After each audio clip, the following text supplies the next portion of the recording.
Hi hello absolute cinema. So ఇది కదరా batting అంటే, ఇది కదరా బౌలింగ్ అంటే, ఇది కదరా ఫీల్డింగ్ అంటే అన్నట్టుగా ఇండియా వాళ్ళు పర్ఫామ్ చేశారు ఈ మ్యాచ్. అండ్ ఇది కదరా సెమీఫైనల్ అంటే, ఇది కదరా T20 వరల్డ్ కప్ మ్యాచ్ అంటే అన్నట్టుగా ఈ మ్యాచ్ కూడా జరిగింది. సో ఇంగ్లాండ్ కూడా గట్టి పోటీ ఇచ్చింది మనకి. అండ్ ఏం చెప్పాలి మన ఇండియా ప్లేయర్స్ ఒక్కొక్కరి గురించి, వావ్ అబ్సల్యూట్ అందరూ చాలా బాగా ఆడారు. అండ్ సంజు శాంసన్ బాహుబలి మన ఇండియా టీంకి. అండ్ హార్దిక్ పాండ్యా కదరా బాబు, కుంఫు పాండ్యా ఆయన అసలు. అండ్ నెక్స్ట్ బుమ్రా, అసలు ఈయన గురించి అసలు ఏం చెప్పాలి, అసలు ఏమైనా ఎలివేషన్ ఇవ్వాలి, ఆయన పేరే ఎలివేషను. సో అంత బాగా పర్ఫామ్ చేశాడు. అండ్ ఈ మ్యాచ్లో మనకి కొన్ని ఇంపార్టెంట్ పాయింట్స్ ఉన్నాయి. అదేంటంటే, సో రెండు టీమ్స్ కలిపి 73 బౌండరీస్ వచ్చాయి. ప్రీవియస్గా 61 ఉంది హైయెస్ట్. సో ఈ మ్యాచ్తో 73 అయ్యాయి. అండ్ నెక్స్ట్ మన India 4th time T20 world cup ఫైనలిస్ట్గా వచ్చింది.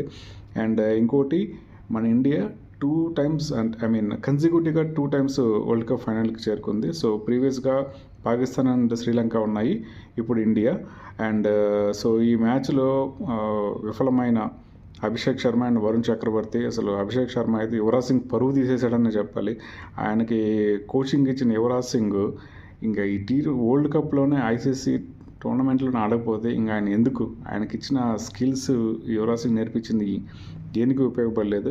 అండ్ వరుణ్ చక్రవర్తి కూడా కొంచెం బాగా పర్ఫామ్ చేస్తుంటే బాగుండేది. సో ఫైనల్లో వీళ్ళిద్దరూ బాగా ఆడతారని కోరుకుంటూ all the best to the team India. జై హింద్. Thank you.